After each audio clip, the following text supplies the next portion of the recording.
lower and lower. So, definitely some pretty interesting stuff. In this next topic, we haven't talked about the used Tesla market in a while, but there was a couple articles that were posted about how used electric vehicle sales might actually set to amplify or to go up in a higher rate than after the Q1 jump. And this kind of makes sense, right? We're already in spring, almost summer at this point, and so people get excited. They want new vehicles, and of course, hopefully, they can go ahead and buy a Tesla at the end of the day. But if you're just joining in, my name is Dennis. I love talking about Tesla hacking, as I like to call it, but basically just getting the best deal on a Tesla at the best possible price, or just getting really good financing. So if you're interested in any of that, please hit that subscribe. And today's video is actually sponsored by my Patreon link down below in the description if you want to support the channel. So definitely check it out. 1 second, but let us take a look at this. So here's the article where I first saw used electric vehicle sales set to rapidly intense after the Q1 jump report. So let's take a look at what this actually says. So with new electric vehicle sales approaching a record 7% of the used auto market, the used EV market is starting to pick up. I mean, that kind of makes sense, right? Because it's obviously going to pick up more than before, because there weren't as many used EV vehicles back, years before. So of course, as more new EVs get sold, then more used EVs get sold. But that's good for all of us, right? We all have Teslas, or we're all getting Teslas right now, and we want to see a strong used market, because that means that people are wanting to buy a used one. So the value of your Tesla does not go down at a fast rate, because we don't want high depreciation. But at least maybe Tesla is kind of causing this high depreciation at this point, right? Because they dropped the price pretty drastically. Quote, used EV sales doubled in 2 years, set to intensify further.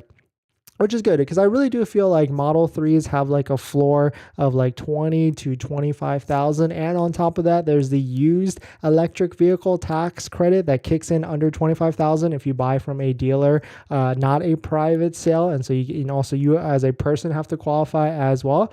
But here's a tweet from car dealership guy. Sorry to be the bearer of bad news. Used prices are still rising. The problem is in 3 bullets. Used car inventory on deal lots is still down nearly 30% year over year, from 2.9 million down to 2.07 units. New car prices are up nearly 50% since pre-COVID, now averaging close to $50,000. And of course, we read an article the other day where the new average retail price is $49,500, and now Tesla, with their price drops, is now getting into that range, with a Tesla Model Y now under $50,000. And so this is interesting, right? Because there's a lot of options that you could buy from Tesla Model 3 and Model Y that are under $50,000. So I certainly thought the Model Y all-wheel drive was probably the best dollar for dollar value vehicle if you compared it against a Model 3 long range. And so I put a poll out there on the channel. So I'm going in a different direction with new vehicles really quickly, but I actually was proven wrong. I'm actually surprised. You can see right here,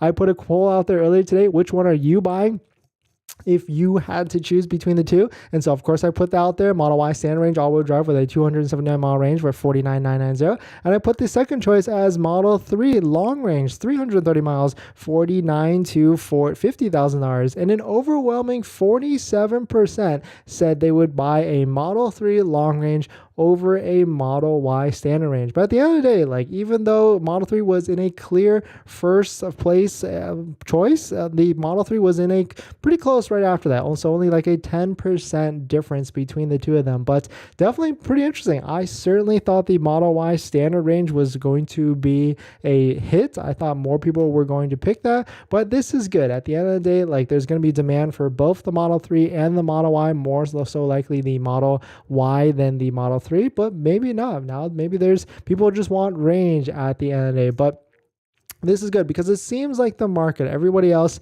is going up in terms of pricing, financing, and things like that. But Tesla has done these price decreases, which is going to incentivize more people to try and buy vehicles, even though that interest rates are going up, which will have an interesting effect onto the used market. Because as we go through a customer journey, like most of you probably did, you went to Tesla.com first, you looked at new Model 3s and Model Ys, then you kind of thought, like, well, let me take a look at the used side as well. And then you went to go see if there's any other used options that are, that you could save a little bit. But then you probably remember there's that $7,500 federal tax credit that helps as well. But if you are looking for a used one, definitely if you don't qualify for the $7,500 federal tax credit, then that would make sense. Like, why you'd be looking for used. But definitely check out this website called EV-CPO Hunter. It's a great resource where you can find used vehicles.